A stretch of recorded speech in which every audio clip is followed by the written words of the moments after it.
ओम गणेशाय नमो नमः। ओम गजानन। जय श्री गणेशा। दर्शकों, भक्तगणों, सभी दर्शकों को, भारतवर्ष में रहने वाले व भारतवर्ष के अतिरिक्त रहने वाले सभी दर्शकों को, भक्तगणों को चैत्र शुक्ल पक्ष प्रतिपदा 9 संवत्सर 2082 की शुभकामनाएं। ये हम लोगों का नया वर्ष प्रारंभ होता है। 2082 संवत लग गया है, विक्रमी संवत।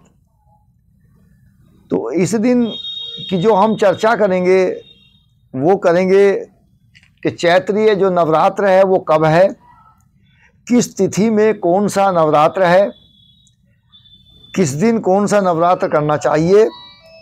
साथ ही विशेषकर बताएंगे आप लोगों को कि हम लोग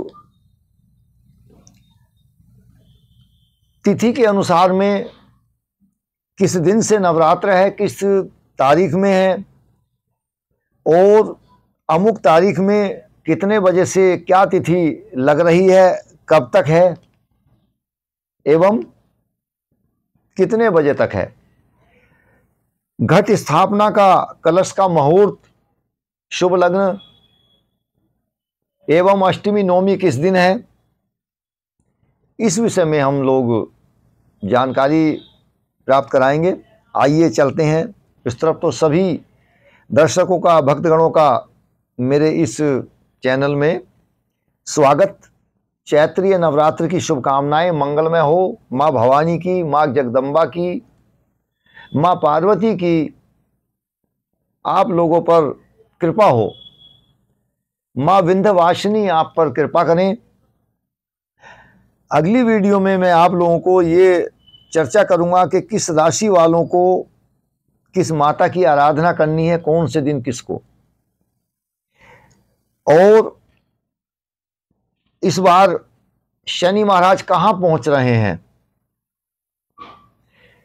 तो आइए पहले यही चर्चा करते हैं कि इस बार 29 मार्च 2025 दिन शनिवार को शनि महाराज अपना स्थान बदल रहे हैं। जैसे ये कुंभ राशि में थे तो मीन राशि में पदार्पण कर रहे हैं अपना। सब लोगों का फल अलग अलग होगा, अच्छा भी होगा, गलत भी होगा, सामान्य भी होगा। ऐसा नहीं कि शनि महाराज आए तो गलत ही होंगे या शुभ आए हैं तो किस स्थान पर हैं ये देखना होगा। वो चर्चा कभी आगे विषय में बताएंगे आप लोगों को। आइए बताते हैं कि शुभ नवरात्र मंगलमय हो, आप लोगों को कल्याणकारी हो, माँ जगदम्बा की कृपा हो। तो 2025 30 मार्च को रविवार को नया वर्ष विक्रमी संवत प्रारंभ हो रहा है और प्रथम नवरात्र है। तो 30 मार्च को प्रतिपदा है। आइए इसका समय जानते हैं। 29 मार्च 2025 दिन शनिवार को अमावस्या है, लेकिन अमावस्या के साथ साथ प्रतिपदा भी इस दिन आ गई है। सायकालीन 4:30 बजे लगभग प्रारंभ है प्रतिपदा। तो इसलिए सायकालीन है, उदया तिथि में नहीं है, तो इस दिन से नवरात्र नहीं हो सकता। प्रतिपदा 30 मार्च को दिन में 12:50 तक, लगभग 1 बजे तक रहेगी। तो प्रथम नवरात्र 30 मार्च को प्रारंभ होगा रविवार से। जो कलश स्थापना है उसका समय आपको बताते हैं क्या रहेगा। कलश स्थापना का जो समय है 30 मार्च 2025 दिन रविवार को घट स्थापना लगभग 6:15 बजे से प्रारंभ होगी सुबह को, प्रातः में, और 10:30 बजे तक ये समय रहेगा।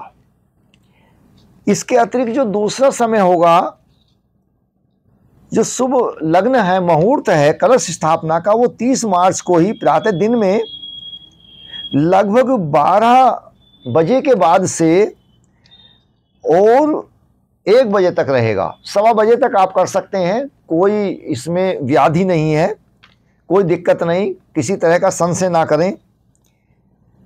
इस बार माता जी का जो वाहन है वो अश्व है, घोड़ा है।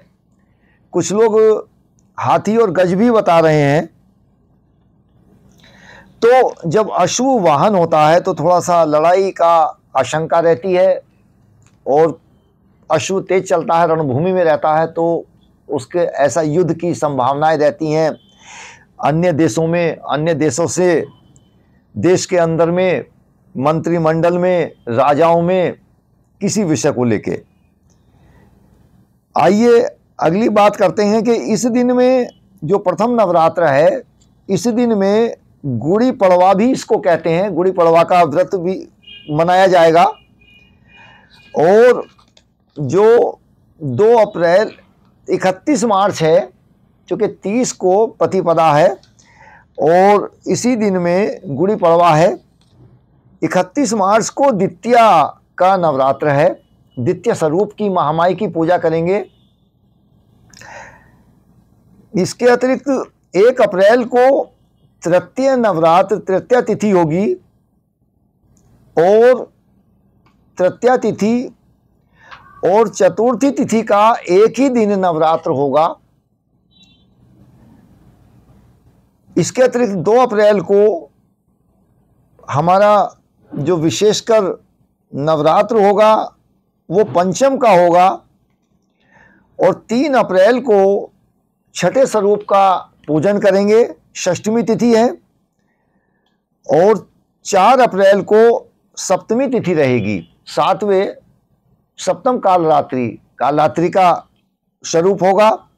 5 अप्रैल को अष्टमी रहेगी, और 6 अप्रैल को दुर्गा महानवमी होगी, रामनवमी होगी, दिन रविवार को। ये मैंने आप लोगों को तिथियों के विषय में जानकारी दी है। कब कब नवरात्र करना है, किस प्रकार से करना है, और इसमें क्या वाहन है, किस दिन में क्या तिथि होगी, अष्टमी नवमी का भी मैंने भ्रम दूर किया है। आइए अब मैं एक विशेष चर्चा करता हूं ग्रहण के विषय में। ग्रहण 29 मार्च में है, दिन शनिवार को, अमावस्या को, परंतु संशय करने की आवश्यकता नहीं है। भारतवर्ष में ग्रहण नहीं दिख रहा है, तो इसलिए किसी प्रकार का सूतक काल आदि नहीं माननीय है। आप लोग अपने सामान्य रूप से व्रत पूजन और तैयारी करें। कोई भी व्याधि, कोई संशय करने की आवश्यकता हमको या किसी को भी नहीं है। एक विशेष बात आपको बता देना चाहता हूं कि आप लोगों को एक ध्यान रखना है। जब आप कलश स्थापना करेंगे तो कलश मिट्टी का हो, तांबे का, पीतल का, स्टील का नहीं रखेंगे। और जो कलश में हम धागा बांधते हैं, कलावा बांधते हैं, कुछ लोग 5-7 ले लेते हैं, ये अशुभ है। 7 बार धागा कलावा लपेटने से बुद्धि छीन होती है और लक्ष्मी की हानि होती है। 5 बार के बांधने से बुद्धि का विनाश और बच्चों का क्षय होता है, संतान के लिए हानिकारक है। आप लोग, चूंकि ये 9वें स्वरूप का 9 दिन का नवरात्र होता है, नवरात्र ही नाम है, 9, इसलिए आप कलावा बांधिए, 9 बार लपेटिए आप अपने कलश पर।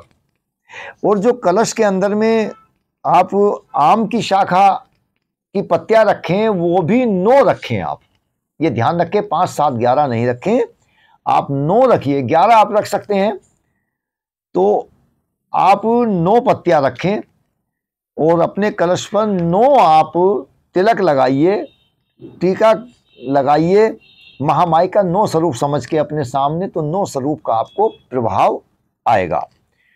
उसी के साथ में आप प्रतिदिन सुबह में आगे में हनुमान जी की जोत जगाएं। महामाई की जोत अखंड होती है, बीच में होती है, उसके आगे में, क्योंकि हनुमान जी प्रहरी हैं माता रानी के, माँ जगदम्बा के, वैष्णवी स्वरूप के। और उसके पीछे में तेल की दीपक आप प्रज्वलित करें भैरव जी का। तो इस प्रकार से 3 दीपक प्रज्वलित करने हैं, लेकिन ये अखंड नहीं है, 2 दीपक, अखंड महामाई की ज्योत ही रहेगी। जो 2 दीपक हैं हनुमान जी का और भैरव जी का, सुबह शाम प्रज्वलित करें आप जितने समय के लिए चाहते हैं, लेकिन ये अखंड दीपक नहीं होगा। महामाई का ये आप नियम करिए। दुर्गा सप्तशती के आप जो पाठ कीजिए, आप विंध्येश्वरी माता का कीजिए, पीताम्बरा देवी का कीजिए, विंध्येश्वरी स्तोत्र कीजिए आप। जो लोग किसी पूजा को विशेषकर नहीं कर सकते हैं तो दुर्गा चालीसा का पाठ कर लें, विंध्येश्वरी चालीसा का पाठ करें और दुर्गा सप्तशती में जो सिद्ध कुंजी का स्तोत्र है उसका पाठ कीजिए तो पूरा 13 अध्याय हो जाता है। प्रिय दर्शकों, इस प्रकार से आप महामाई का पाठ कीजिए। इसमें विशेषकर लहसुन प्याज का त्याग करना है और परिवार से दूर रहना है, शरीर पर बुद्धि पर अपने संयम रखना है, झूठ से कलह से बचना है, किसी को श्राप आदि भी नहीं देना है, दूर दृष्टि अच्छी दृष्टि रखना है, बुरी दृष्टि से किसी को दृष्टिपात भी नहीं करना है, बुरा शब्द भी कोई नहीं बोलना है, मांसाहारी शराब से दूर रहना है, घर की बनी हुई चीजें जितना करें तो महारानी की माँ माई की आपके ऊपर संतान पक्ष के ऊपर में धर्म पत्नी के पैर पर जोड़े पर कृपा बनेगी, उनके काम रुके हुए काम बनेंगे। इतना आप नियम करें, बाकी उसके बाद में सब नॉर्मल समय हो जाता है। आप अपने अनुसार में चलिए। और इस प्रकार से भक्तों, एक विशेष मंत्र है जय माता दी माँ। इसका आप पूर्ण नवरात्र में, रात्रि में, दिन में, प्रत्येक पहर में आप इसका जप करें, मनन करें और महामाई की कृपा होगी। गणेश जी का ध्यान करें और 9 के स्वरूप का ध्यान करें। जय माता दी माँ, जय विंध्येश्वरी माँ, जय माता दी माँ।